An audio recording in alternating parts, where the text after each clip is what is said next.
জি sir, দেখা যাচ্ছে।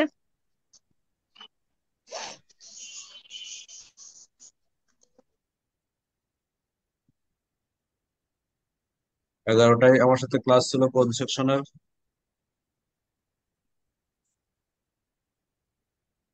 আচ্ছা, এই সেকশনের স্টুডেন্টদের জন্য আমি আহ, একটুখানি বোধহয় পিছিয়ে আছি। ওইটা আমি পরে একটু মেকআপ করে নেবো। না, আজকে আমি এমন একটা জায়গা থেকে শুরু করতে চাচ্ছি যেখানে তিনটা সেকশনের জন্য কমন।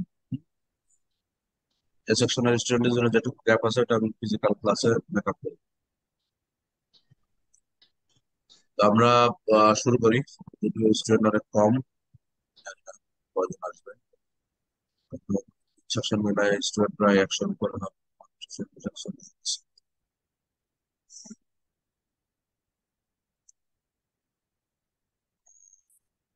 তো আমরা উম, এই এখন যে আলোচনাটা, সেই আলোচনাটা বি এবং সি সেকশনের স্টুডেন্টরা জানে যে আমরা সোশিওলজির বেসিক কনসেপ্ট সম্পর্কে পড়েছি, সোশিওলজির উৎপত্তি সম্পর্কে জেনেছি, সোশিওলজিকে আমরা ডিফাইন করেছি, এটা প্রত্যেকে করেছি। এর পরবর্তীতে আমরা যে আলোচনাটা শুরু করেছি সেখানে হচ্ছে যে সোশিওলজিতে মেজর কতগুলো থিঙ্কার বা মেজর কতগুলো সোশিওলজিস্ট আছে যাদের কন্ট্রিবিউশন নিয়ে আমরা আলোচনা করতেছিলাম। সেখানে আমরা এর আগে যেটা করেছি সেটা হচ্ছে সোশিওলজির জনক অগাস্ট কোত, তার ব্যাপারে আলোচনা করেছি। ইংলিশ সোশিওলজিস্ট হ্যারিয়েট মার্টিনের ব্যাপারে আলোচনা করেছি। ইংলিশ সোশিওলজিস্ট হারবার্ট স্পেন্সারের ব্যাপারে আমরা আলোচনা করেছি। আহ, আজকে আমরা কমন ক্লাসটা এই কার্ল মার্কসের থেকে শুরু করতে চাই। তারপরে ওই হ্যারিয়েট মার্টিন, হারবার্ট স্পেন্সার এবং স্টুয়ার্ট, এই তিনটে স্কলার আলোচনাটা এ সেকশনের জন্য আমি সেপারেটলি করি। তো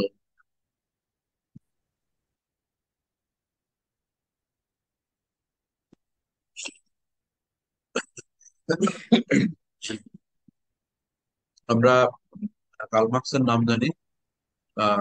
কার্ল মার্কস একজন German philosopher, German economist, German social theorist. সে মূলত আহ, সমাজের যে পরিবর্তন, সেই পরিবর্তনটা সোশিওলজির যে উৎপত্তির পেছনে যে ওয়ান অফ দ্য রিজন ছিল ইন্ডাস্ট্রিয়াল রেভলিউশন।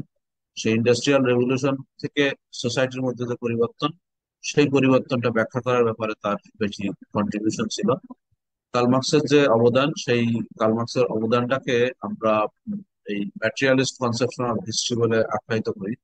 ম্যাটেরিয়ালিস্ট কনসেপশন বলতে আমরা কি বুঝি? মূলত তার যে ভিউটা, সেই ভিউটা সেই রকম করে বলার চেষ্টা করেছিল যে it is not the ideas are values human beings hold that are the main source of social change. অর্থাৎ মানুষের যে আইডিয়া, সেই আইডিয়া দিয়ে আসলে সোশ্যাল চেঞ্জ হয় না, যেটা ডুরকহেইম ক্লেম করেছিল। অর্থাৎ মানুষের আইডিয়ার মধ্যে, মানুষের মানসিকতার মধ্যে পরিবর্তন আসে বলে সোসাইটি চেঞ্জ হয়, সে ধরনের ক্লেম করেছিল। কার্ল মার্কস সেটার সাথে একমত পোষণ করেনি, বরং সে বলেছে যে rather social change is prompted primarily by economic influences. অর্থাৎ কার্ল মার্কসের মধ্যে সামাজিক যে পরিবর্তন, সেই সামাজিক পরিবর্তনের পেছনে মূল অনুঘটক যে ফ্যাক্টর কাজ করেছে সেটা হচ্ছে ইকোনমিক ইনফ্লুয়েন্সেস। এবং এই ইকোনমিক ইনফ্লুয়েন্সেস এর মধ্যে কার্ল মার্কস তার আলোচনাটা করতে গিয়ে পৃথিবীর বিভিন্ন পর্যায়ের সমাজ বিশ্লেষণ করে দুই ধরনের শ্রেণীর আলোচনা করেছে। এক ধরনের শ্রেণী হচ্ছে যে যারা উৎপাদনের উপকরণে তাদের নিয়ন্ত্রণ আছে, এবং আরেক ধরনের শ্রেণী হচ্ছে যারা উৎপাদনে তাদের শ্রমটা বিক্রি করে। তো উৎপাদনের উপকরণ কি? আমরা জানি যে যে কোনো একটা উৎপাদনের জায়গায় ল্যান্ড, লেবার, ক্যাপিটাল, এই যে প্লে করে। তো আমরা দেখি যে একটা হচ্ছে মালিক পক্ষ আর একটা হচ্ছে শ্রমিক পক্ষ। মালিক পক্ষ কিন্তু উৎপাদনের উপকরণ, ল্যান্ড, লেবার, ক্যাপিটাল বা শ্রমিকের যে আহ, মালিকানা, সেই মালিকানা ওন করে হচ্ছে যে মালিক পক্ষ। কিন্তু শ্রমিকের সেখানে শিল্পে বা উৎপাদনে কিছুই নাই, শুধুমাত্র তার শ্রম বিক্রি করা ছাড়া। তো এবং এই যে দুটো সমাজ, এই দুটো সরি, এই যে দুটো ক্লাস, এই দুটো ক্লাসের মধ্যে একটা কন্টিনিউয়াস কনফ্লিক্ট কার্ল মার্কস লক্ষ্য করেছেন। এবং সেই জন্য কার্ল মার্কস বলেছেন যে the conflict between The conflict between classes rich versus poor provide the motivation for historical development. অর্থাৎ এই যে প্রত্যেকটা সমাজ ব্যবস্থায় যে দুটো শ্রেণী, যে দুটো শ্রেণীর মধ্যে একটা হচ্ছে ধনিক শ্রেণী আর একটা হচ্ছে যে গরিব শ্রেণী, এই দুটো শ্রেণীর মধ্যে দ্বন্দ্বের মধ্যেই মূলত সমাজটার পরিবর্তন হয়েছে।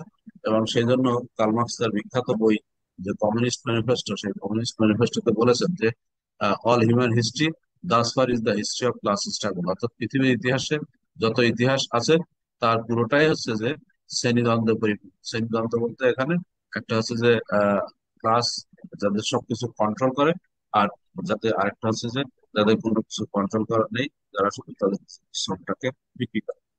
So, though he wrote about the various phases of history, Karl Marx concentrated about the industrial society. এই মডার্ন টাইমস যে সোসাইটি, সেই সোসাইটি কিন্তু সে এই অ্যানশিয়েন্ট সোসাইটি থেকে শুরু করে বর্তমান সোসাইটি পর্যন্ত সব সোসাইটিতে সে কাজ করেছিল। কিন্তু এই তোমরা একটু মাইক্রোফোনটা অফ করে রাখো, প্লিজ একটু মাইক্রোফোনটা অফ করে রাখো, যাদের মাইক্রোফোন অন আছে তারা একটু অফ করে রাখো, ক্লাসে অনেক নয়েজ হচ্ছে। So though he wrote about the various phases of the history, Karl Marx basically concentrated on the changes in the modern times.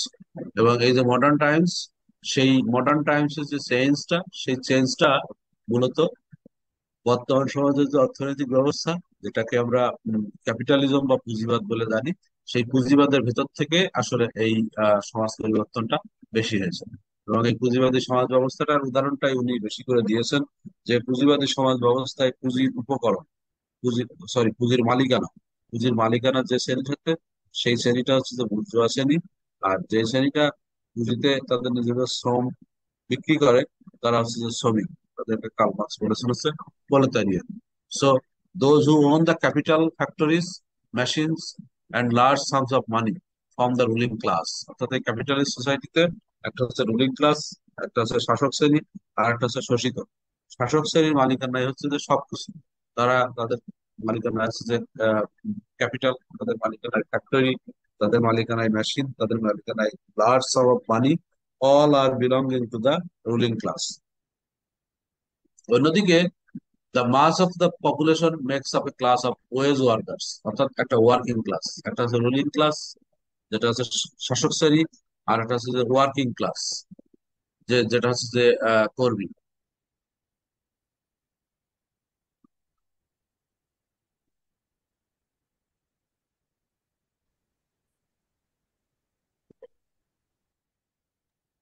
So এই এই যে রুলিং ক্লাসের বিপরীতে যে ওয়ার্কিং ক্লাস, সেই ওয়ার্কিং ক্লাস কিন্তু, যেটা একটু আগে আমি বলেছি যে they they do not own the means of their living but must find employment provided by the owners of the capital. অর্থাৎ তারা হচ্ছে এই ক্যাপিটালের ওনার, যারা যারা শিল্পের মালিক, তাদের শিল্পে নিজেদেরকে নিয়োজিত রেখে তারা তাদের জীবিকা অর্জন করে। অর্থাৎ তারা সেখানে তাদের শ্রম বিক্রি করে সেটা তাদের জীবিকা অর্জন করে।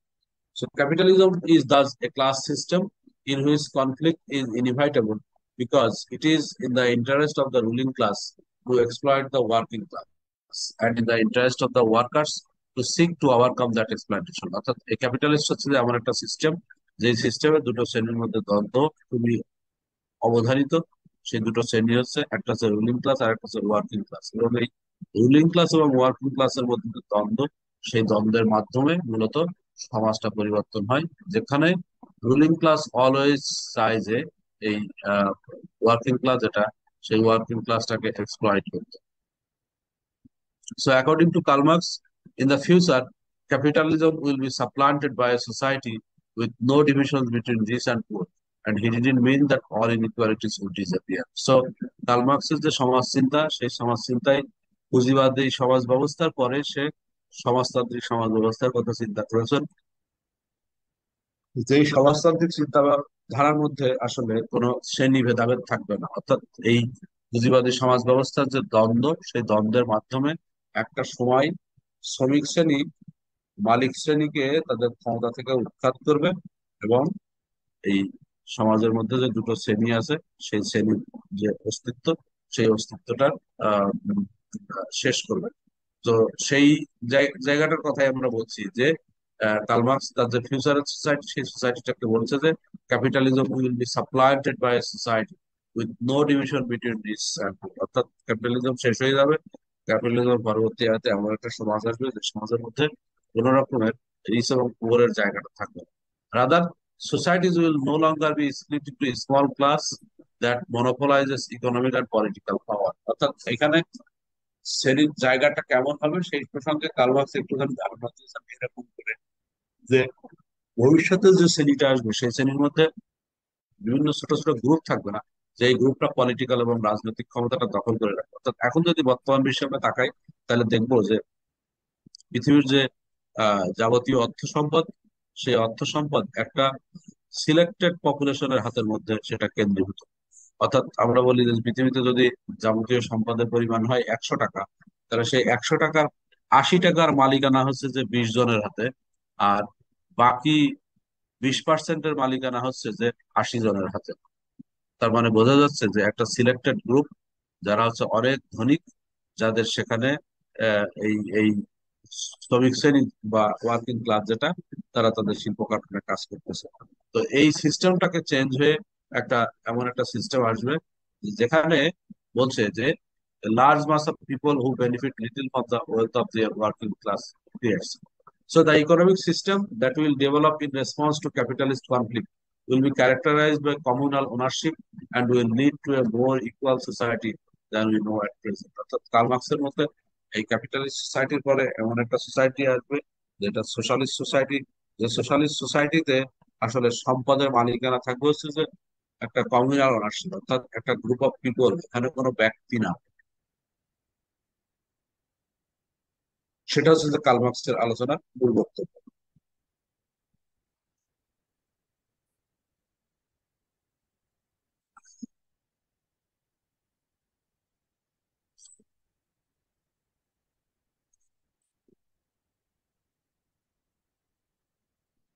এবারে আমরা উম, আরেকজন ফ্রেঞ্চ আহ, সমাজচিন্তক যার নাম আছে যে এমিল ডুর্কheim, তার ব্যাপারে আমরা একটু দেখবো। এমিল ডুর্কheim আহ, উম, তার মূলত দুটো কাজ, দুটো অবদান। একটা হচ্ছে যে সুইসাইড, আর একটা হচ্ছে যে ডিভিশন অফ লেবার। তো সুইসাইডের জায়গাটা সে দেখিয়েছে যে সোসাইটির মধ্যে কোন ধরনের সোসাইটির মধ্যে সুইসাইড বেশি হয় বা সুইসাইড কেন হয়, সেই সেই জায়গাটা সে দেখিয়েছে। তো সেখানে তার যে মূল আলোচনা সেটা হচ্ছে যে সোসাইটি যখন ট্র্যাডিশনাল সোসাইটি থাকে, অর্থাৎ যদি আমরা এখন বর্তমানে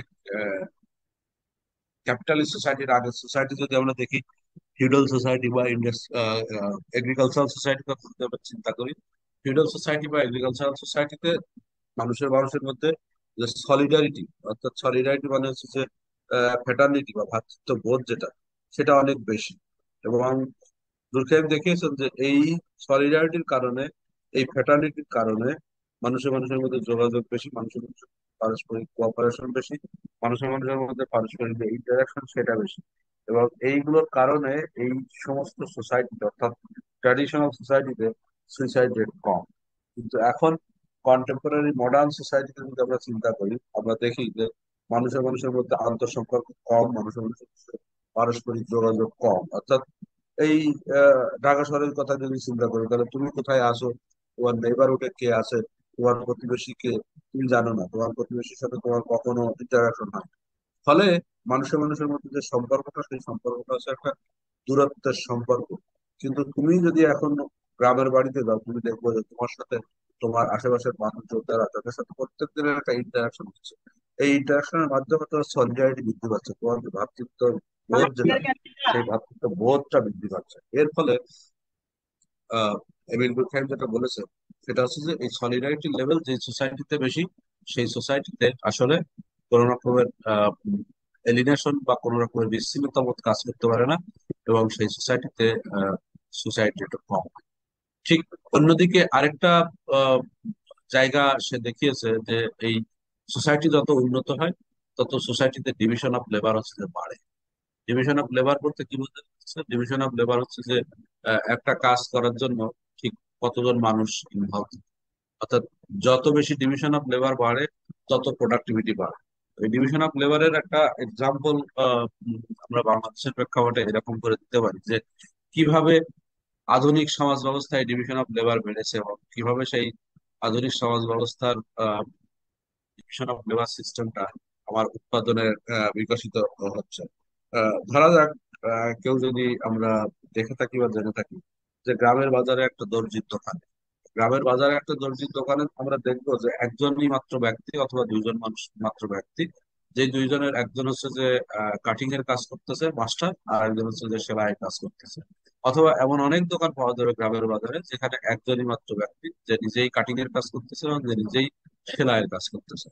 এইটা হচ্ছে যে ট্র্যাডিশনাল সোসাইটির বৈশিষ্ট্য। কিন্তু আমরা যদি এখন বর্তমান শিল্পায়িত সমাজ ব্যবস্থায় এই আহ, কাপড় বানানোর ক্ষেত্রে যে ডিভিশন অফ লেবার সেটা চিন্তা করি, তাহলে আমরা দেখব যে যদি একটা আধুনিক গার্মেন্টস এর উদাহরণ আমরা নিই, তাহলে দেখবো যে একটা গার্মেন্টস এ কি পরিমাণ মানুষ একটা শার্ট বানানোর পেছনে ইনভলভ আছে। অর্থাৎ একটা শার্ট বানানোর জন্য একজন ডিজাইন করতেছে কম্পিউটারে, একজন সেই ডিজাইনটাকে ধরে কাপড়টাকে কাটতেছে, আর এই কাপড়টাকে নিয়ে অন্তত 4-5 জন শার্টের বিভিন্ন অংশ যেটা করতেছে সেটা হচ্ছে যে তারা প্রডিউস করতেছে। কেউ কলার তৈরি করতেছে, কেউ মেইন বডি তৈরি করতেছে, কেউ হাতা তৈরি করতেছে, কেউ বাটনের ঘর তৈরি করতেছে, কেউ বাটন লাগাচ্ছে, কেউ আয়রন করতেছে। তো এই যে নানাবিধ যে কাজ একটা শার্টের করতে হচ্ছে, এই একটা শার্টের নানাবিধ কাজ নানাবিধ মানুষে করার কারণে যেটা হচ্ছে সেটা হচ্ছে আবার এই কাজগুলো যারা করতেছে তাদের মধ্যে এক ধরনের প্রোডাক্টিভিটি বাড়তেছে। কেন প্রোডাক্টিভিটি বাড়তেছে? কারণ একজন মানুষ প্রত্যেক দিন ধরে সে একটা কাজই করতেছে, সব সময় সে একটা কাজই করে। সে সবসময় শুধু শার্টের কলারই বানায়, অথবা সে সবসময় শুধুমাত্র শার্টের বোতামই লাগায়, অথবা সে সবসময় শুধুমাত্র হাতাই বানায়। তো এর মাধ্যমে যেটা হচ্ছে তার একটা স্পেশালাইজেশন তৈরি হচ্ছে, অর্থাৎ সে জানে যে কতটা ফাস্টার গতিতে এই কাজটা শেষ করা যাবে। অর্থাৎ তার একটা কাজ শেষ করে আরেকটা কাজের ভিতরে যেতে হচ্ছে না, এবং এর ফলে তার যে গতি সেই গতির পরিমাণটা বাড়তেছে।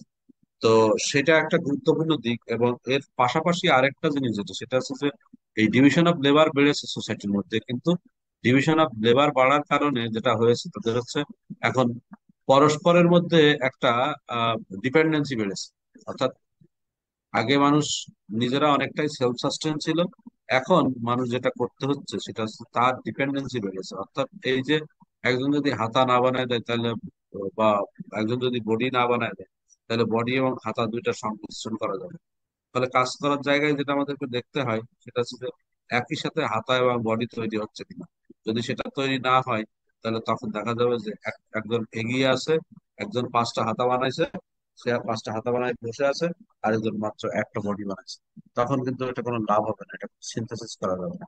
তো সেটা হচ্ছে যে ডিভিশন অফ লেবারের মূল জায়গা। তো এরপরে আমরা আরেকজন ইউরোপিয়ান সোশিওলজিস্ট, যে হচ্ছে যে জার্মান সোশিওলজিস্টের কথা চিন্তা করি। সে হচ্ছে যে ম্যাক্স ওয়েবার। ম্যাক্স ওয়েবার মূলত তার যাবতীয় কাজকর্ম এটা ইনফ্লুয়েন্সড বাই কার্ল মার্কস। কারণ ম্যাক্স ওয়েবার ছিল হচ্ছে যে ম্যাক্স ওয়েবারকে বলা হয় যে ঘোস্ট অফ কার্ল মার্কস। অর্থাৎ কার্ল মার্কস যে ধরনের তত্ত্বগুলো দিয়েছে সেই ধরনের তত্ত্বের বিপরীতে গিয়ে ম্যাক্স ওয়েবার তত্ত্ব দেওয়ার চেষ্টা করেছে। কিন্তু এই ম্যাক্স ওয়েবারের বড় যে কন্ট্রিবিউশনটা সোশিওলজিতে, সেটা হচ্ছে যে তার একটা ব্যাখ্যা, যে ব্যাখ্যাটা খুবই উল্লেখযোগ্য। সেই ব্যাখ্যাটা হচ্ছে এরকম যে কার্ল মার্কস তো পুঁজিবাদী সমাজ ব্যবস্থায় পুঁজির মালিকের সাথে শ্রমিকের কেমন সম্পর্ক সেটা নিয়ে ব্যস্ত ছিলেন, সেটা নিয়ে আলোকপাত করেছেন। কিন্তু এই ম্যাক্স ওয়েবার যেটা দেখিয়েছেন সেটি হচ্ছে যে পুঁজিবাদের উৎপত্তির সাথে এই হ্যান্ড রেজ করেছো কি এমনি এমনি, না কোনো প্রশ্ন আছে?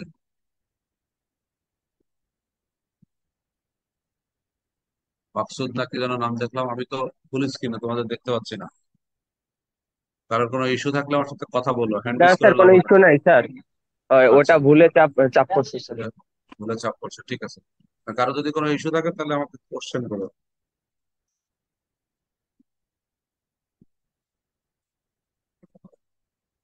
তো যেটা বলছিলাম যে ম্যাক্স ওয়েবারের মেজর কন্ট্রিবিউশন যেটা সেটা হচ্ছে যে পুঁজিবাদের উৎপত্তির সাথে ম্যাক্স ওয়েবার দেখিয়েছে যে ধর্মের একটা সম্পর্ক আছে।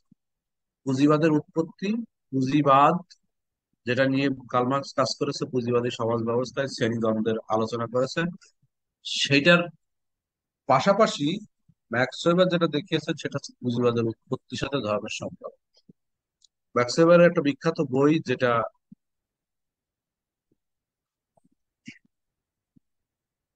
আমরা এখানে বলছি যে the Protestant ethics and the spirit of capitalism, অর্থাৎ প্রোটেস্ট্যান্ট ইথিক্স হচ্ছে একটা ধর্মীয় গ্রুপ, যেই ধর্মীয় গ্রুপের সাথে পুঁজিবাদের উৎপত্তির কিভাবে সম্পর্ক সেটা দেখিয়েছে। এই প্রোটেস্ট্যান্ট ইথিক্সটা এসছে হচ্ছে যে রিলিজিয়ান গ্রুপ, আরে আমরা যেমন হাত করে মুসলিম। না, সবাই ইন্ডিভিজুয়াল চর্চা করে থাকতে বলি। স্যার এই স্যার স্যার আছে। মাইক্রোফোনটা একটু দয়া করে বন্ধ রাখো। প্রোটেস্ট্যান্ট ইথিক্স হচ্ছে যে একটা ধর্মীয় গ্রুপ, যে প্রোটেস্ট্যান্ট ইথিক্সটা, প্রোটেস্ট্যান্ট এসছে হচ্ছে যে আমরা যেমন মুসলিম একটা ধর্ম গ্রুপ, খ্রিস্টানদের মধ্যে একটা অনেকগুলো গ্রুপ আছে। আমাদের মুসলিমদের মধ্যে যেমন তিনটা চারটা মাযহাব আছে, খ্রিস্টানদের মধ্যে এরকম অনেকগুলো গ্রুপ আছে। সেই গ্রুপের মধ্যে একটা গ্রুপ হচ্ছে যে প্রোটেস্ট্যান্ট। তো কাল ম্যাক্স ওয়েবার দেখিয়েছেন যে প্রোটেস্ট্যান্টের যে ইথিক্স, অর্থাৎ প্রোটেস্ট্যান্টের যে ধর্মীয় মূল্যবোধ, সেই ধর্মীয় মূল্যবোধটা কিভাবে আসলে পুঁজিবাদের বিকাশের সাথে কাজ করেছে। তো সেখানে সে দেখিয়েছে দুটো গ্রুপ কম্পেয়ার করে, একটা হচ্ছে প্রোটেস্ট্যান্টদের, আরেকটা হচ্ছে যে ক্যাথলিক বা অন্যান্য অন্যান্য যে সাবগ্রুপ গুলো খ্রিস্টান। তো এখানে সে বিশ্লেষণ করে দেখিয়েছেন যে যারা ক্যাথলিক্সরা, আমরা মুসলিমরা যেমন পরকালে বিশ্বাস করি, ক্যাথলিকরা হচ্ছে ঠিক পরকালে বিশ্বাস করা, অর্থাৎ এই জগতে ধর্মকর্ম করা এবং সেই ধর্মকর্ম করার মাধ্যমে পরজগতে একটা রিওয়ার্ড পাওয়ার চিন্তা। আমরা মুসলিমদের ভেতরে যেমন আছে, খ্রিস্টান ক্যাথলিকদের মধ্যে তেমন আছে। তো এর কারণে তারা আহ, যে ধরনের ধর্মকর্ম করে সেখানে ক্যাথলিক্সদের ফিলিংস হচ্ছে, ক্যাথলিক্সদের স্পিরিট যেটা হচ্ছে সেটা, সরি, প্রোটেস্ট্যান্টদের স্পিরিট যেটা আছে সেটা হচ্ছে যে আমি মৃত্যুর পরে কি পাবো না পাবো সেটা তো আমি বুঝতে পারবো না। বরং এর থেকে চিন্তাটা এরকম করি যে আমি যদি, গড যদি আমাকে ভালো জানেন, তাহলে গড আমি বেঁচে থাকা অবস্থায় আমাকে একটা সাকসেস দিবে। যে সাকসেসের রিফ্লেকশনটা হচ্ছে যে আমি যদি এই জগতে সাকসেস পাই, তার মানে হচ্ছে যে পরকালে গড আমাকে কাছে নিবে, গড আমাকে ভালো একটা রিওয়ার্ড দিবে। তো এই জগতে সাকসেস পাওয়ার জন্য আমার রিফ্লেকশনটা কি দেখাইতে হবে? এই জগতে সাকসেস পাওয়ার রিফ্লেকশনটা দেখাতে হচ্ছে যে আমি যদি বেশি করে পরিশ্রম করি, আমি যদি কাজ করি এবং এর কাজের মাধ্যমে যদি আমি অনেক অর্থশালী হই, অর্থবিত্তের মালিক হই, তাহলে বোঝা যাবে যে গড আমাকে ভালোবাসে এবং সেই ভালোবাসার কারণে আমাকে অর্থশালী বা বিত্তশালী তৈরি করতেছে। তো এই যে ভালোবেসে যে অর্থশালী বা বিত্তশালী দেয়া, আসলে সেটা মূলত সে বলছে যে সে পরিশ্রম করবে, পরিশ্রম করে সে কাজ করবে, হার্ডওয়ার্ক করবে, হার্ডওয়ার্ক করে সে সম্পদ সঞ্চয় করবে। এই সম্পদ সঞ্চয় করা, অর্থাৎ সম্পদের মালিকানাটা হচ্ছে যে এটা তাদের দৃষ্টিকোণ থেকে মনে করতেছে যে এটা হচ্ছে যে আমরা যেমন ক্যাথলিক্সরা বা মুসলিমরা আমরা যেমন চিন্তা করি যে আমি মৃত্যুর পরে আমার এই জগতের যে কর্মগুলো, সেই কর্মগুলো যদি ভালো থেকে থাকে তাহলে সৃষ্টিকর্তা আমাকে বেহেশত দান করবেন। ঠিক ওরাও সেইভাবে বলতেছে যে না, আমার আসলে মৃত্যুর পর পর্যন্ত অপেক্ষা করার দরকার নেই। বরং আমি আমার অর্থনৈতিক ভাবে সমৃদ্ধি যদি প্রমাণ করতে পারি, তাহলে আমি এটা নিশ্চিত হতে পারবো যে গড আমাকে পরবর্তীকালে রিওয়ার্ড দিবে। তো তার মানে এই জগতে তোমার ধর্মকর্ম করার থেকে তোমার মূল কাজ যেটা করা উচিত সেটা হচ্ছে যে তুমি এমন ভাবে পরিশ্রম করো যাতে তুমি অর্থনৈতিক ভাবে অনেক প্রতিষ্ঠিত হতে। কারণ হচ্ছে অর্থনৈতিক ভাবে প্রতিষ্ঠিত হলেই তুমি তখন যেটা করতে পারবে সেটা হচ্ছে পরকালে গডের কাছাকাছি যাবে বলে এটা তুমি ধরে নিতে পারবে। তো সেই স্পিরিট থেকে যারা হচ্ছে যে এই খ্রিস্টানদের মধ্যে প্রোটেস্ট্যান্ট গ্রুপস, এই প্রোটেস্ট্যান্ট গ্রুপস এর সেই স্পিরিট মাধ্যমে তারা যেহেতু খুব রিগোরাস ওয়ার্ক করেছে, এর ফলে দেখা গেছে যে পৃথিবীর যেই প্রান্তে প্রোটেস্ট্যান্ট নীতিটা ছিল, বিশেষ করে ইউরোপিয়ান আহ সমাজে যে যে জায়গা থেকে পুঁজিবাদের উৎপত্তি ঘটেছে, সেখানে ম্যাক্স ওয়েবার দেখিয়েছেন যে তাদের যে আহ, ধর্মীয় যে প্র্যাকটিস, সেই ধর্মীয় প্র্যাকটিসটা আসলে অর্থনৈতিক বিবর্তনের পেছনে মূল ভূমিকা পালন করেছে। এবং সেখান থেকেই ম্যাক্স ওয়েবার যে বইটা লিখেছেন সেটা হচ্ছে যে the Protestant ethics and the spirit of capitalism. এটা হচ্ছে যে ম্যাক্স ওয়েবারের একটা কন্ট্রিবিউশন। এখন এই যে কন্ট্রিবিউশন এখন পর্যন্ত আমরা করলাম এগুলো হচ্ছে যে আমরা সোশিওলজিতে বলে হচ্ছে যে ক্লাসিক্যাল, অর্থাৎ সোশিওলজির জন্মের সময় এবং তার পরবর্তী 100 বছরের যে বিবর্তন, সেই 100 বছরের বিবর্তন। কারণ এখানে আমরা আহ, নিশ্চয়ই তোমরা দেখতে পাচ্ছ যে আমাদের এখানে এই যে ম্যাক্স ওয়েবারের যে সময়টা, ম্যাক্স ওয়েবারের সময়টা হচ্ছে কত, 1864 সাল থেকে 1920 সাল পর্যন্ত। এবং ম্যাক্স ওয়েবারই হচ্ছে যে সবার পরে। এর এর এর আগে অন্যান্য আমাদের যে সমস্ত সমাজবিজ্ঞানীদের আলোচনা আমরা করেছি, সেগুলো দেখো সবই কিন্তু ম্যাক্স ওয়েবারের আগে। অর্থাৎ এমিল ডুর্কহেইম হচ্ছে যে 1858 থেকে 1917 সাল পর্যন্ত, বা আমার কার্ল মার্কসের যে কন্ট্রিবিউশন সেটা 1818 থেকে 1883 পর্যন্ত। হারবার্ট স্পেন্সার, হ্যারিয়েট মার্টিনু বা অগাস্ট পোপ, তাদের আলোচনা আরো আগে। তো এই যে জায়গাটা, এই জায়গাটা মূলত হচ্ছে যে ক্লাসিক্যাল সোশিওলজি, এবং ক্লাসিক্যাল সোশিওলজির ব্যাপ্তিকাল হচ্ছে যে, তোমরা জানো সোশিওলজির উৎপত্তি 1839 সালে। তো সেই 1839 সাল থেকে 1900 সালের প্রথম দিকে, অর্থাৎ প্রথম কোয়ার্টার পর্যন্ত, 1920, 50, 20, 25 পর্যন্ত যে সময়কাল, সেই সময়ের মধ্যে সমাজবিজ্ঞানীদের যে কন্ট্রিবিউশন, সমাজকে ব্যাখ্যা করার জন্য যে কন্ট্রিবিউশন, সেই কন্ট্রিবিউশনের জায়গায় আমরা যেটা দেখি, সেটাকে আমরা ক্লাসিক্যাল সোশিওলজি হিসাবে চিন্তা করি। আর এর পরবর্তী সময়, অর্থাৎ গত 100 বছর, যে 1920 সালের পর থেকে শুরু করে এখন পর্যন্ত যে সমাজবিজ্ঞানের আলোচনাটা, সেই আলোচনাটাকে আমরা কন্টেম্পোরারি সমাজবিজ্ঞান হিসেবে চিন্তা করি। তো আমরা এখন একটু ফোকাস করবো হচ্ছে যে এই কন্টেম্পোরারি সোশিয়োলজি।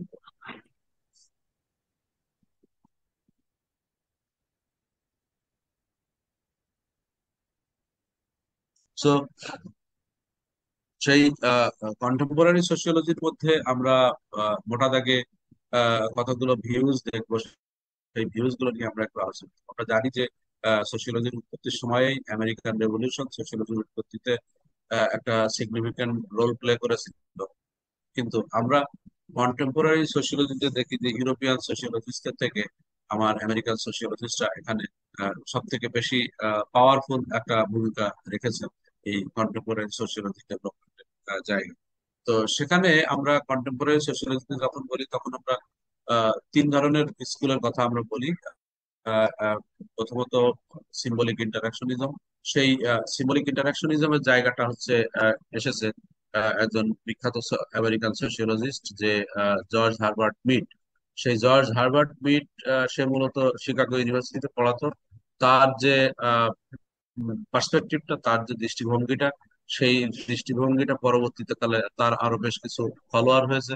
সেই ফলোয়ারদের মধ্যে এটা সিম্বলিক ইন্টারাকশনিজম নাম পরিচিত। এবং এটাকে কেন সিম্বলিক ইন্টারাকশনিজম বলা হচ্ছে, সেটার মূল কারণ হচ্ছে যে Herbert mid place particular importance on the study of language in analysing social world. অর্থাৎ হার্বার্ট মিড এই সোশ্যাল ওয়ার্ল্ড অ্যানালাইসিসের ক্ষেত্রে ল্যাঙ্গুয়েজের উপর জোর দিয়েছেন। এবং আমরা জানি যে ল্যাঙ্গুয়েজ আসলে সিম্বল। ল্যাঙ্গুয়েজ দিয়ে আমরা একে অন্যের সাথে কমিউনিকেট করি। তো এই ল্যাঙ্গুয়েজ যদি আমরা সিম্বল বলি, তাহলে সেই ল্যাঙ্গুয়েজ দিয়ে কখন আমরা কমিউনিকেট করতে পারি, যখন দুইজন ব্যক্তি একটা ল্যাঙ্গুয়েজ দিয়ে কমিউনিকেট করতেছে, এবং ওই দুইজন ব্যক্তির কাছে ওই ল্যাঙ্গুয়েজের মিনিংটা হচ্ছে যে সেম। সেই সেমটা যদি না হয়, তাহলে কিন্তু আমরা আসলে কমিউনিকেট করতে পারি না। যেমন আমি একটা ল্যাঙ্গুয়েজ ব্যবহার করি, বাংলা ল্যাঙ্গুয়েজ। এই বাংলা ল্যাঙ্গুয়েজ দিয়ে আমি, যে বাংলা ভাষা জানে না, তার সঙ্গে আসলে আমি কিন্তু কমিউনিকেট করতে পারি না। এটার কারণটা কি? কারণটা হচ্ছে যে আমরা প্রত্যেকটা শব্দের একটা অর্থ আছে। তুমি যদি ইভেন তুমি বাংলা ভাষাভাষী হয়েও তোমার যদি কোনো শব্দের অর্থ জানা না থাকে, তাহলে কিন্তু তোমার সঙ্গে যদি সেই শব্দটা বলে, তাহলে কিন্তু তুমি তখন কমিউনিকেট করতে পারবে না। সো সেই জন্যই mid place particular importance on the study of language in analysing the social world. According to him, language allows us to become self-conscious, being aware of our own individual.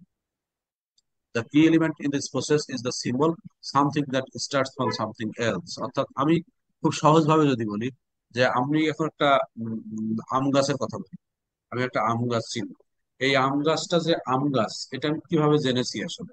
এই আম গাছটা যে আম গাছ, এটা আমাকে ছোটবেলা থেকে শেখানো হয়েছে।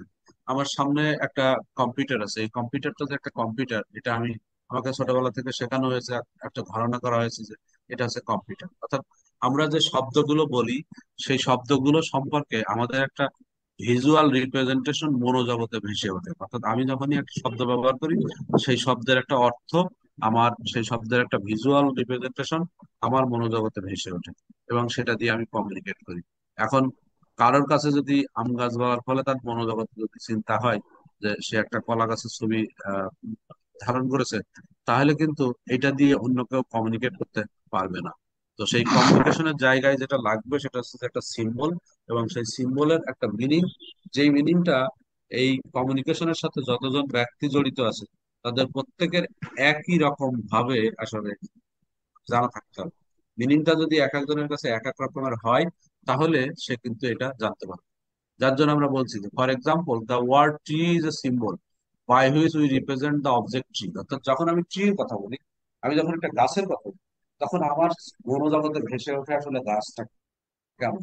কারণ এটা হচ্ছে যে আমার ছোটবেলা থেকে ল্যাঙ্গুয়েজ যখন আমি লার্ন করেছি, তখন থেকেই আমি এই কাজটা আমি আস্তে আস্তে আস্তে আস্তে আমার মনোজগতে তৈরি করেছি। অর্থাৎ গাছ হচ্ছে এমন দেখতে একটা জিনিস, তো সেটা হচ্ছে যে সিম্বল। তো once we have mastered such a concept, Mead argued we can think about of a tree even none is visible. অর্থাৎ যখন আমার সামনে গাছ নেই, তখনও কিন্তু আমি এই গাছের যে জায়গাটা, সেই গাছের জায়গাটা আমি আমার মনোজগতে কম্পেয়ার করতে পারি, চিন্তা করতে পারি যে গাছটা কি আসলে।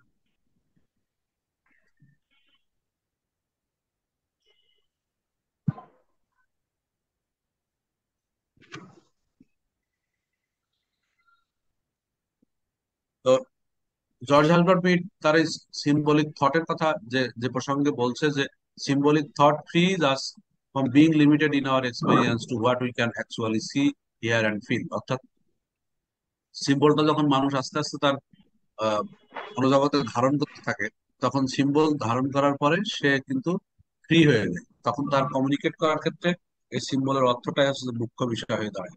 সেজন্য সে বলছে যে all interaction among individuals, symbolic interactionist say involve an exchange of symbols. অর্থাৎ তোমার সাথে আমার যখন কমিউনিকেশন হয়, তখন কিন্তু একটা সিম্বলের কমিউনিকেশন হয়। সে ফর এক্সাম্পল, তুমি বলো যে হাই, আরেকজন বলে হ্যালো।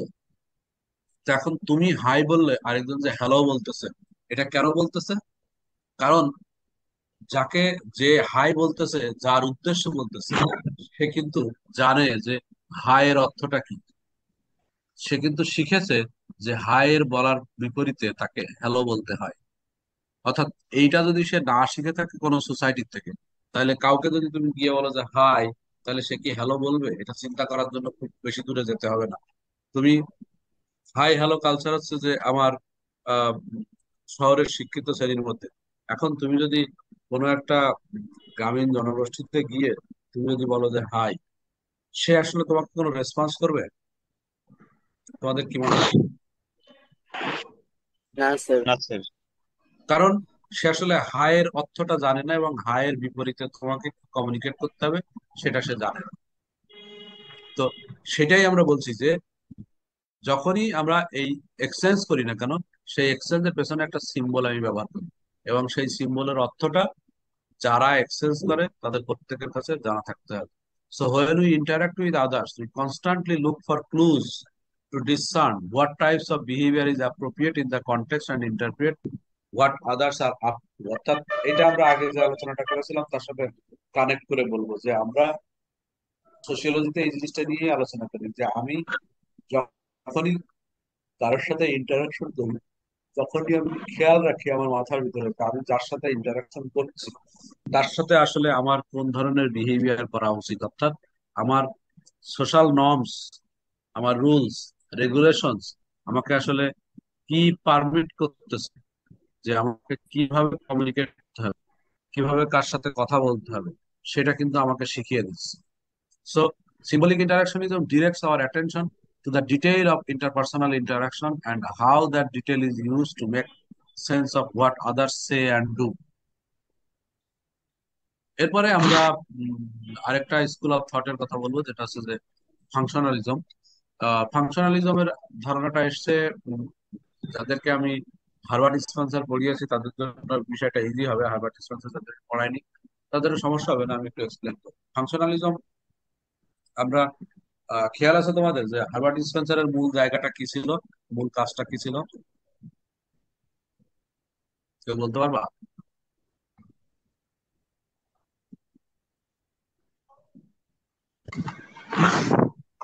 বায়োলজিক্যালি রিপ্রেজেন্ট করছিল।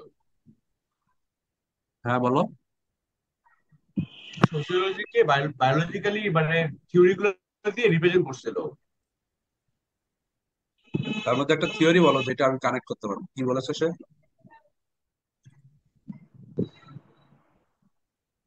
বায়োলজির সার্ভাইভাল কোন? To the fittest. হ্যাঁ, survival, survival of the fittest একটা, আর একটা আরেকটা বডি অ্যানালজি আর অর্গানিক অ্যানালজি ছিল। The energy is due to the position of the liquid with respect to the ground level. The energy is due to the position of the liquid with respect to the ground level. The energy is due to the K position of the আবার liquid. Microphone on করে energy মুখস্থ করতেছে?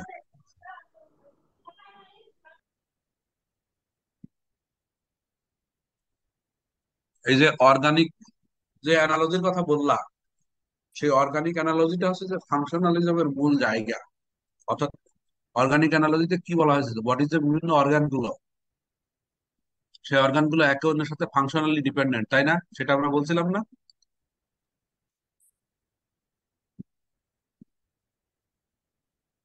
অর্থাৎ body যদি একটা biological being হয়, সেই বডির যে বিভিন্ন অর্গান গুলো আছে সেই অর্গান গুলো হচ্ছে যে একে অন্যের সাথে ফাংশনালি ডিপেন্ডেন্ট, অর্থাৎ একজন অন্যের কোঅপারেশন ছাড়া চলতে পারে না। ঠিক সেই একই রকম ভাবে আমরা, হার্বার্ট স্পেন্সার আমাদেরকে শিখিয়েছে যে সোসাইটির মধ্যে যে পাঁচটা ইনস্টিটিউশন, সোশ্যাল সিস্টেমে যে পাঁচটা ইনস্টিটিউশন, সেই পাঁচটা ইনস্টিটিউশন আসলে একজন আরেকজনের উপরে নির্ভরশীল। একটার মধ্যে পরিবর্তন আসলে আরেকটার মধ্যেও পরিবর্তনটা অবভিয়াসলি আসতে হবে। তো সেইটা হচ্ছে যে ফাংশনালিজম। ফাংশনালিজম হচ্ছে যে ক্রিয়াবাদী, যে একজন আরেকজনের সাথে কিভাবে কাঠামোগত ভাবে একজন আরেকজনের উপরে নির্ভরশীল। সো সেই symbolic interaction is struggle to deal with larger scale structure and processes. The very things that a rival tradition of thought functionalism emphasizes. So এই functionalism emphasis করেছে হচ্ছে যে লার্জ স্কেল স্ট্রাকচার এবং প্রসেসেস, কিভাবে সোসাইটিটা একজন আরেকজনের সাথে ফাংশন করে, কিভাবে একজন আরেকজনের উপরে নির্ভরশীল থাকে সেইটা।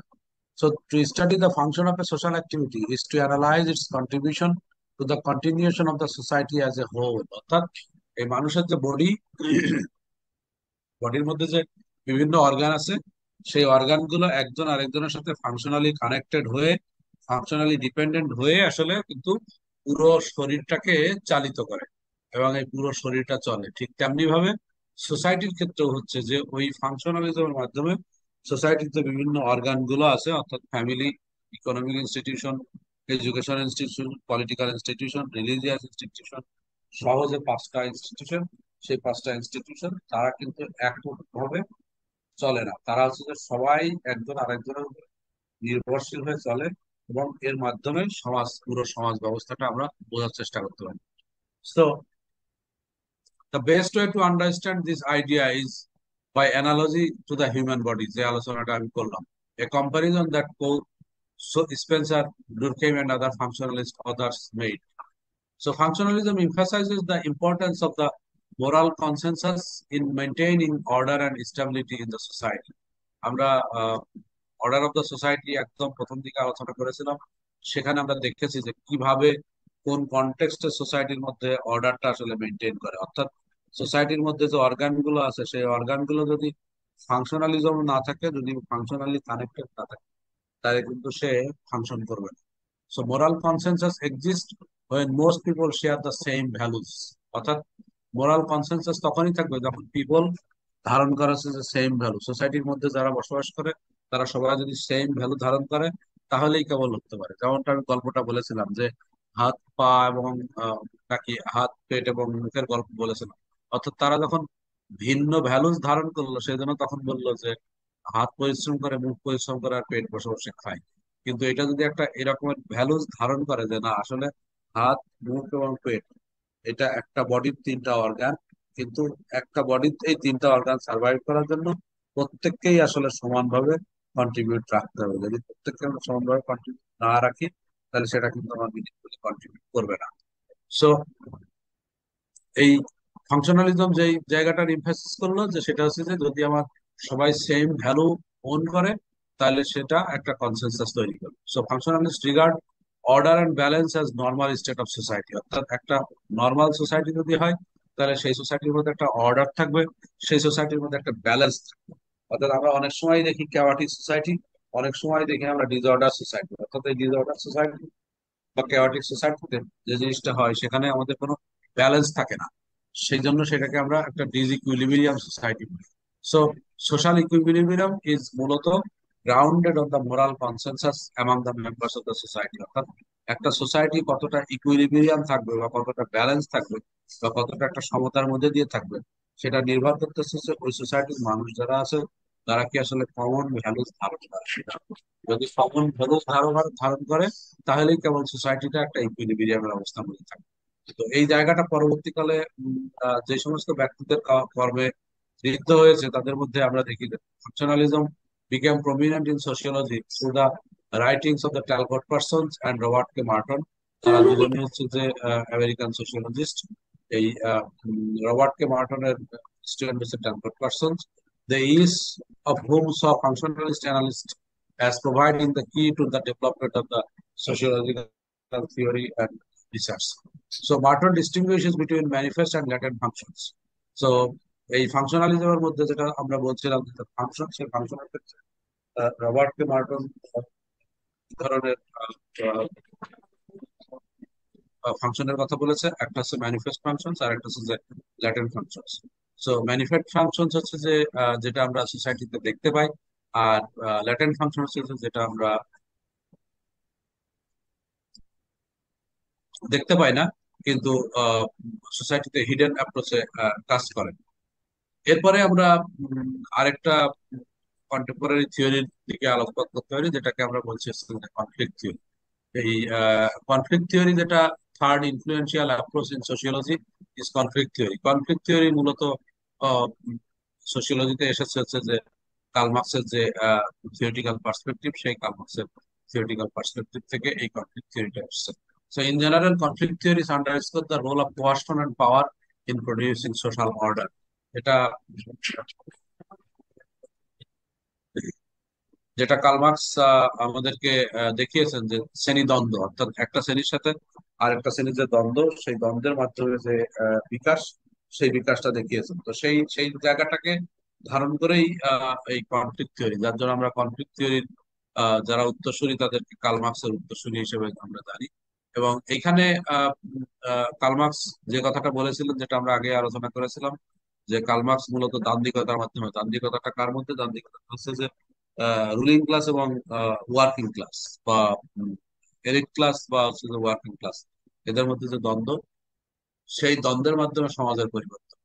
So they believe that social order is maintained by domination, the power in the hands of those who possesses the greatest political, economic and social resources. অর্থাৎ সমাজ পরিবর্তনের ক্ষেত্রে কার্ল মার্কসের যে চিন্তা চেতনা সেটা সে দেখিয়েছেন যে যারা ধনী শ্রেণী, যারা রুলিং শ্রেণী, তাদের চিন্তা চেতনাটা গুরুত্বপূর্ণ প্লে করছে। Historically those with power would include white men with ample economic and political resources. অর্থাৎ আমরা যদি এই ইউরোপিয়ান সোশিওলজির কথা বলি বা ওয়েস্টার্ন সোশিওলজির কথা বলি, তাহলে আমরা বলছি যে যাদের মধ্যে এই ইকোনমিক রিসোর্সেস বেশি আছে, পলিটিক্যাল রিসোর্সেস বেশি আছে, তারাই কিন্তু আসলে এই পাওয়ারটাকে হোল্ড করে, তারাই কিন্তু পাওয়ারটাকে এক্সারসাইজ করে।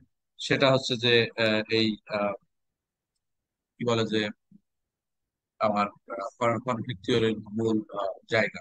So two particular approaches typically classified under the broad heading of conflict theories.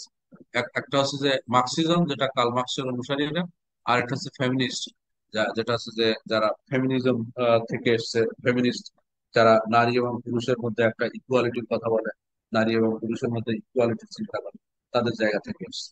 তো দুটো স্কুলের চিন্তা চেতনা একই ধরনের, কিন্তু একটা হচ্ছে যে সার্বিকভাবে সমাজের প্রেক্ষাপটে, আর একটা হচ্ছে যে নারী এবং পুরুষের মধ্যে যে হিস্টোরিক্যালি যে আহ, দ্বন্দ্ব, সেই সেই দ্বন্দ্বের জায়গা থেকে আরেকটা আরেকটা ছিল।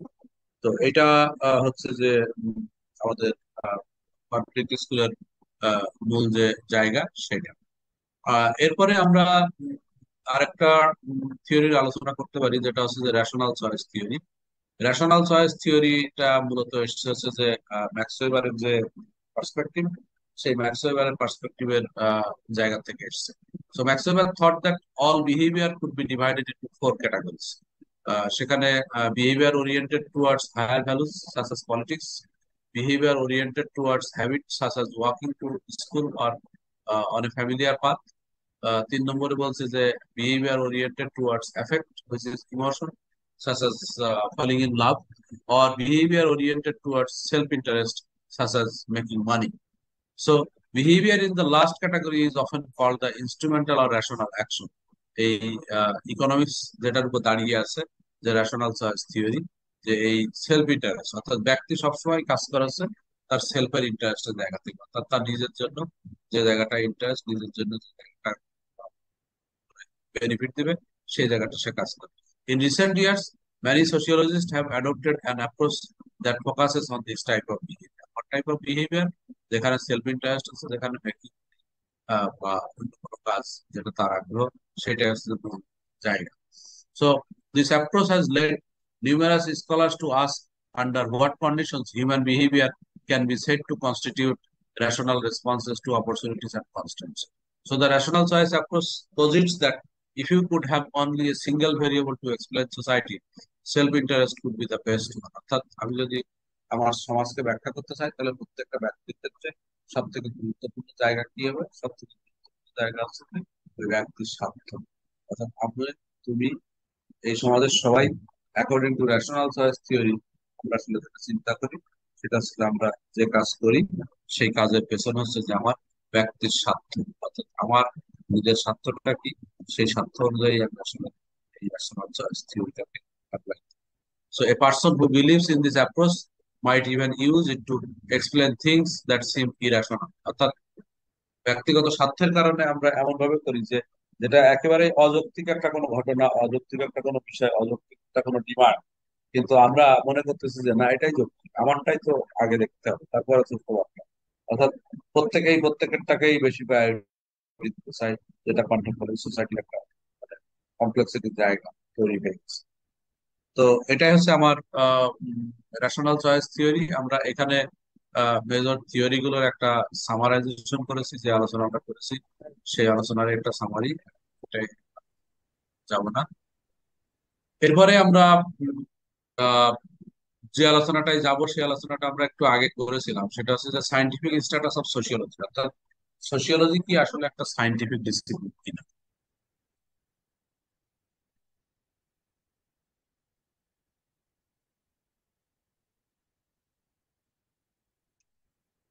আমরা যদি এই প্রশ্নটার উত্তর খোঁজার চেষ্টা করি যে সোশিওলজি কি আসলে একটা সায়েন্টিফিক ডিসিপ্লিন কিনা, এই প্রশ্নের উত্তরে আমরা বলতে পারবো যে আমি প্রত্যেক ক্লাসে আলোচনা করেছি যে সায়েন্টিফিক মেথডের 5টা স্টেপের কথা বলেছি। বলতে পারবা, খেয়াল আছে কারণ? সায়েন্টিফিক মেথডের 5টা ধাপ কি, 5টা স্টেপ কি?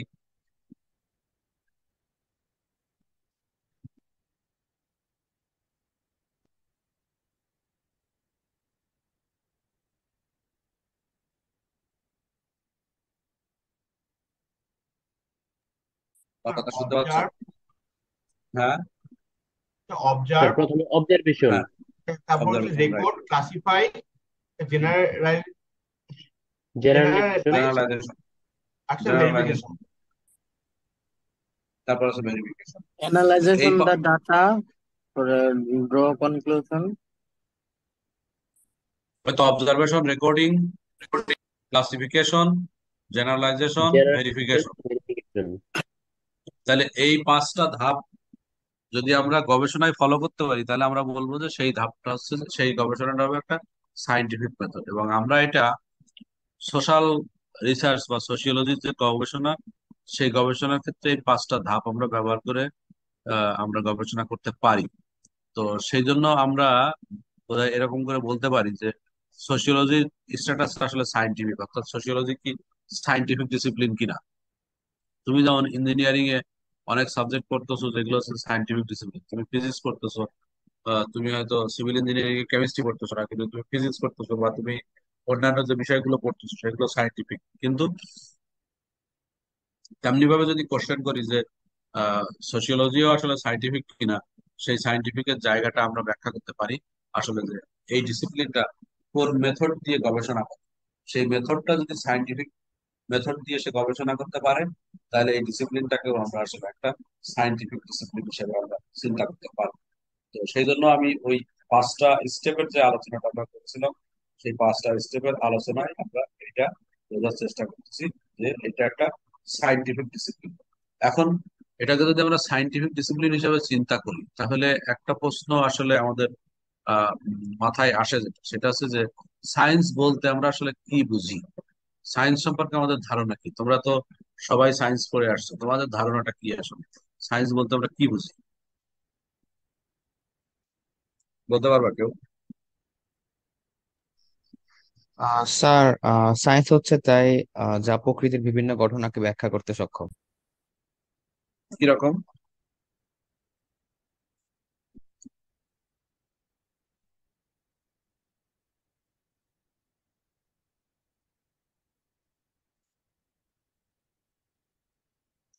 আর কেউ সায়েন্সকে ডিফাইন করতে পারবা?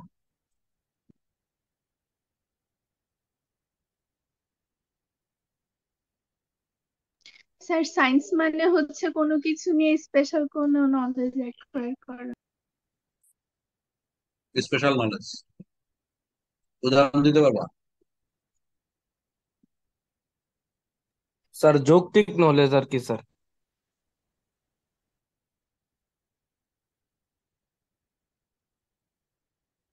যৌক্তিক নলেজটা কেমন, উদাহরণ দিতে পারবা?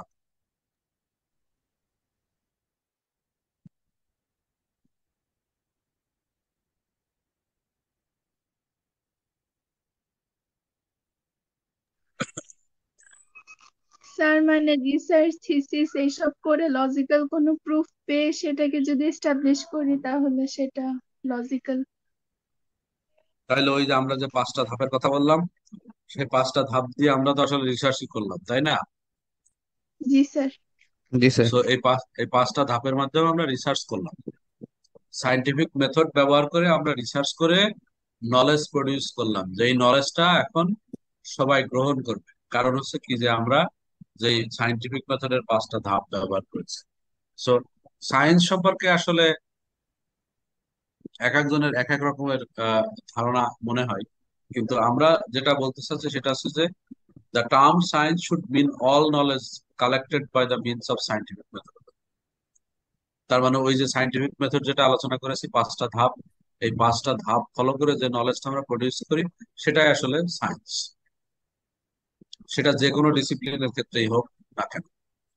তো সেই জায়গা থেকে আমরা যদি দেখি যে সায়েন্সের পারপাসটা কি, সায়েন্সের পারপাসটা হচ্ছে 3টা।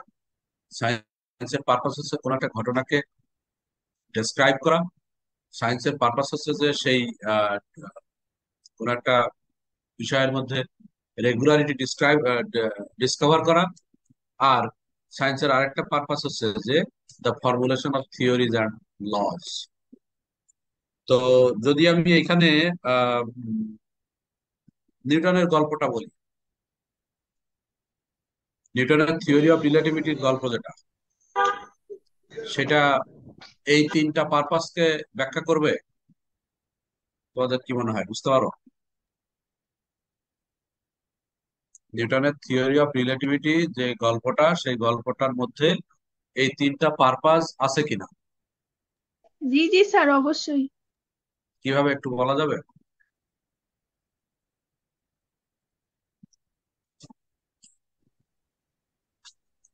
প্রথম কি দিয়ে শুরু হলো?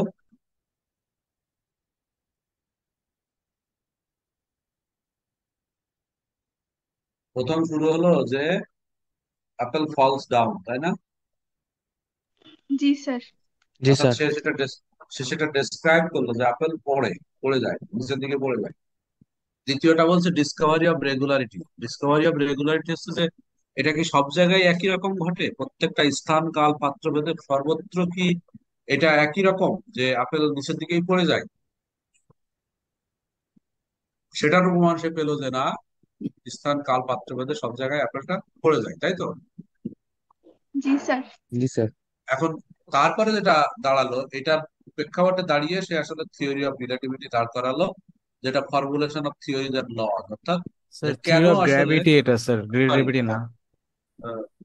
থিওরি অফ গ্র্যাভিটি, যে কি বলতেছিলাম যে সে লজ যেটা দাঁড় করালো সেটা হচ্ছে কি যে কেন আসলে এই আপেলটা পড়ে যায়, তার একটা ব্যাখ্যা সে নিয়ে আসে, এবং সেই ব্যাখ্যাটা সার্বজনীন, সবার কাছে গ্রহণযোগ্য। কারণ তোমরা যেটা বললা যে সেই ব্যাখ্যাটার মধ্যে সে লজিক্যালি এক্সপ্লানেশনটা দিয়েছে, লজিকের ব্যবহার করে সে এক্সপ্লানেশনটা দিয়েছে, সেই জন্য সবাই এটা ব্যাখ্যাটা গ্রহণ করে। তো সায়েন্সের পারপাস হচ্ছে এই, কোন একটা ঘটনাকে ডেসক্রাইব করা, সেই ডেসক্রাইব করাটার সাথে সায়েন্টিফিক মেথডের একটা কানেকশন খুঁজে বের করতে হবে। অর্থাৎ এই ডেসক্রিপশনটা আমরা কখন করি? অবজারভেশনের মাধ্যমে করি, তাই না? অবজার্ভ না করলে আমি জি স্যার। ডেসক্রাইব করতে পারবো? না স্যার, পারবো না। না তাহলে স্যার। আমি তাহলে আমি অবজার্ভ করে ডেসক্রাইব করি, তারপরে রেকর্ড করে ক্লাসিফাই করে আমি দেখি যে রেগুলারিটি আছে কিনা, তাই না? জি স্যার। রেকর্ড করার পরে যখন আমি ক্লাসিফাই করতে পারবো, ক্লাসিফাই করেই তখন আমি কেবল দেখতে পারবো যে রেগুলারিটিজ আছে কিনা, অর্থাৎ সবগুলো ঘটনা একই রকম করে ঘটতেছে নাকি তাদের মধ্যে কোনো রকমের ব্যত্যয় আছে। যদি দেখি যে ব্যত্যয় আছে, তাহলে তার আমার রেগুলারিটি নাই, তাই না? তাহলে 2 এবং 3 নম্বর স্টেজ হচ্ছে যে আমার ডিসকভারি অফ রেগুলারিটি, সাইন্টিফিক মেথডের 1 নম্বর স্টেজ হচ্ছে যে আমার সায়েন্সের পারপাসের প্রথমটা ডেসক্রিপশন, বোঝার চেষ্টা করো। আর 2 এবং 3 নম্বর স্টেজ হচ্ছে যে আমার এই সায়েন্সের পারপাসের সেকেন্ড পার্ট, যেটা ডিসকভারি অফ রেগুলারিটি। আর 3 নম্বর পয়েন্ট ফর্মুলেশন অফ থিওরিজটা হচ্ছে যে আমার সায়েন্টিফিক মেথডের কয় নম্বর?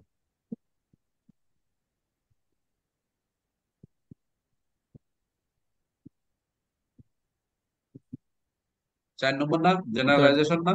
জি স্যার, জেনারেলাইজেশন জি স্যার, স্যার। জি স্যার। ভেরিফিকেশনও তো হয় স্যার। না, ভেরিফিকেশনটা তো স্যার প্রত্যেকের জন্য একটা কন্টিনিউয়াস প্রসেস। ভেরিফিকেশনটা হচ্ছে যে সায়েন্সটাকে, যেহেতু আমরা বলছি যে science is not static, G sir. সেই জন্য ভেরিফিকেশন প্রসেসটা হচ্ছে আমার কন্টিনিউয়াসলি সে এই যে এটা যে একটা ডাইনামিক জিনিস, সেটা সে প্রমাণ করার কাজে নিয়োজিত থাকবে। অর্থাৎ তাইলে এই তিনটা যে পারপাস, সেই পারপাসকে আমরা সাইন্টিফিক মেথডের 1, 2, 3, 4 এর সাথে আমরা কানেক্ট করতে পারছি। সো তাহলে সায়েন্সের পারপাস হচ্ছে যে first of all scientist observe and describe objects and events appearing in the world. সেজন্য আমরা বললাম যে observation is a fundamental thing. Secondly, scientists seek to discover regularities and order among the events characteristics. Thirdly, scientists seek to formalize and generalize regularities they discover into theories and laws. So, এই যে জেনারেলাইজের জায়গাটা, এটা হচ্ছে যে আমার scientific method 4 নম্বর। তাহলে observation থেকে শুরু করে জেনারেলাইজ পর্যন্ত আমার সায়েন্সের যে অবজেক্টিভ তার মধ্যে আছে। আর 5 নম্বরটা হচ্ছে যে আমার সায়েন্টিফিক মেথডের একটা ক্যারেক্টারিস্টিক্স, যেটা না থাকলে আমার নলেজ থেমে যাবে।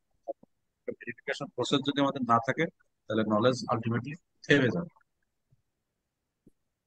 এখন এই আলোচনাটা আমি আগেই তোমাদেরকে করেছিলাম যে সায়েন্টিফিক মেথডের যে 5টা ধাপ, যে observation, recording, classification, generalisation and verification.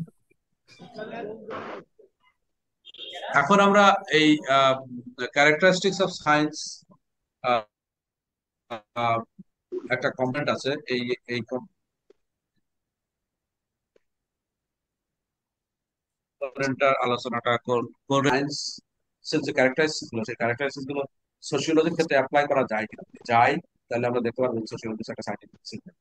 তার আগে একটা জিনিস দিয়ে আমরা প্রমাণ করেছি যে সোশিওলজি সায়েন্টিফিক ডিসিপ্লিন, সেটা হচ্ছে যে এই যে সায়েন্টিফিক মেথড যা দিয়ে সোশিওলজি গবেষণা করে, সেই মেথডটা যদি আমরা যেহেতু অ্যাপ্লাই করতে পারি, তার মানে আমরা এটাও কনক্লুশন ড্র করতে পারি যে সোশিওলজি হচ্ছে একটা সাইন্টিফিক ডিসিপ্লিন, সোশিওলজি হচ্ছে একটা সায়েন্স ডিসিপ্লিন।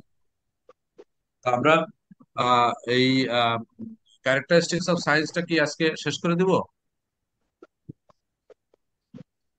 আর জি না স্যার, দেওয়া শেষ হলে করে ভালো দেন। হবে।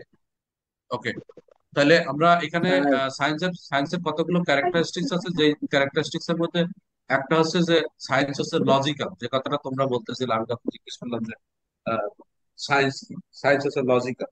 এখন লজিক্যালের জায়গাটা কি আসলে, কোন ধরনের কাজ লজিক্যাল বলে আমাদের মনে হয়? আমরা বলছি যে science is fundamentally A rational activity, a scientific explanation must make sense, religion may rest on customs and traditions, gambling on faith, but science must rest on logical reason. এই একটু মাইক্রোফোন লক রাখো। তো সেই logical রিজনটা কি? আমরা logical reason বোঝার চেষ্টা করবো হচ্ছে যে এই তিনটা পয়েন্ট দিয়ে, যে কোনটা আসলে লজিক্যাল। আমরা বলছি যে given event cannot logically cause another event that occurred earlier in time, অর্থাৎ আমরা বলেছি যে জগতে যা কিছু ঘটে, এই একটা কথা বারবার বলছে, a given event cannot logically cause another event that occurred earlier in time, অর্থাৎ আমরা বলছিলাম যে এই জগতে যা কিছু ঘটে তার সবকিছুর মধ্যে একটা কার্য কারণ সম্পর্ক আছে, অর্থাৎ যেই আউটকামটা আমি দেখি সেই আউটকামের পেছনে একটা কজ আছে, এবং এই কজ এবং আমার যে আউটকাম, এই দুটোর মধ্যে একটা রিলেশনশিপ দেখে আমাদেরকে সবসময় সিদ্ধান্ত নিতে হয়। তো সেজন্য আমরা বলছি যে একটা লজিক্যাল যদি আমরা বলতে চাই, তাহলে একটা আউটকাম কখনো কজের আগে ঘটতে পারে না, অর্থাৎ কজ সবসময় আগে ঘটবে, তারপর হচ্ছে যে আউটকাম ঘটবে, সেটাই হচ্ছে যে লজিক্যাল। সেটা আমরা 1 নম্বর পয়েন্টে বলতেছি। তারপরে আমরা বলছি যে it is impossible for an object to have mutually exclusive qualities, অর্থাৎ যে কোনো একটা ঘটনার দুটো পারস্পরিক ভাবে বিচ্ছিন্ন মিউচুয়াল কোয়ালিটিস থাকতে পারে। যেমন আমরা বলতে পারি যে একটা সিঙ্গেল মোমেন্টে একই ব্যক্তি একই সাথে অনেস্ট এবং ডিসঅনেস্ট সম্ভব?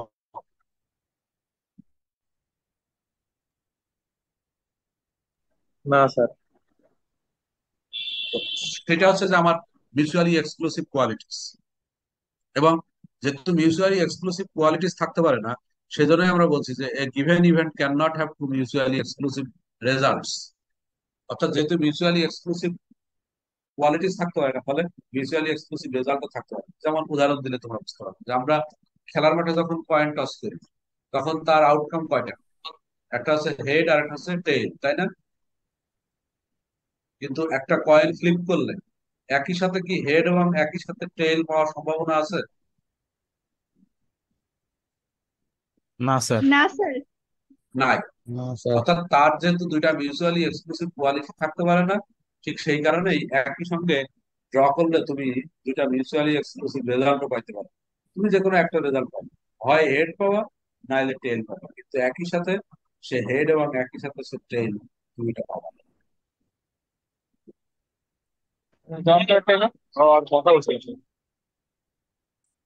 So in deductive logic, logic হচ্ছে দুই রকমের, একটা ডিডাকটিভ আর একটা হচ্ছে ইন্ডাকটিভ।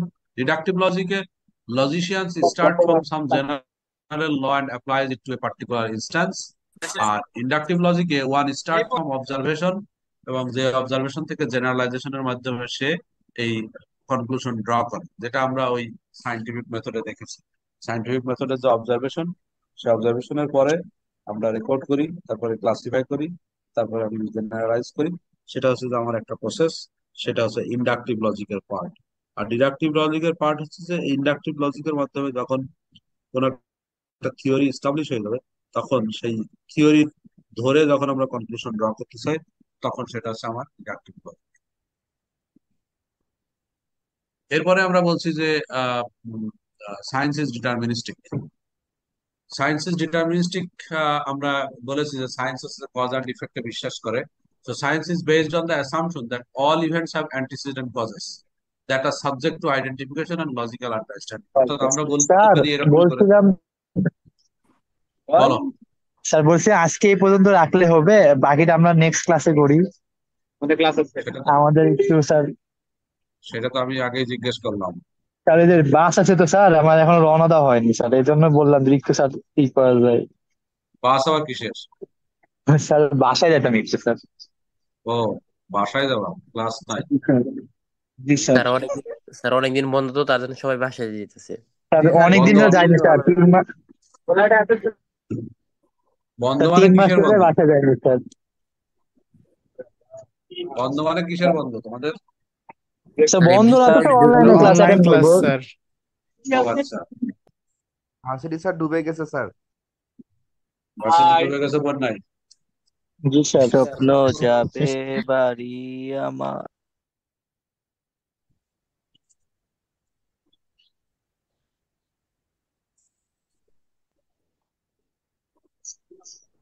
স্যার ক্লাসটা কি শেষ করা যাবে স্যার? আপনি যদি শেষ বলেন কর- তাহলে। শেষ করতেছি, রোল কল তো করতে দিবা। আর এই টপিকটা আমার রোল স্যার? আচ্ছা স্যার, রোল কর স্যার, 2 দিন তাহলে হবে। রোল কল করে নি। আজকে কত আচ্ছা তারিখ? স্যার। আজকে জি 25। স্যার, অবশ্যই। স্যার আর পড়াবেন না আজকে? না, বাড়ি যাবে বলে। এই সুরভি চুপ থাক। না স্যার, আমি তো যাবো না। ওই সুরভি সুরভি, মাথা খারাপ। স্যার আমরা যাবো স্যার।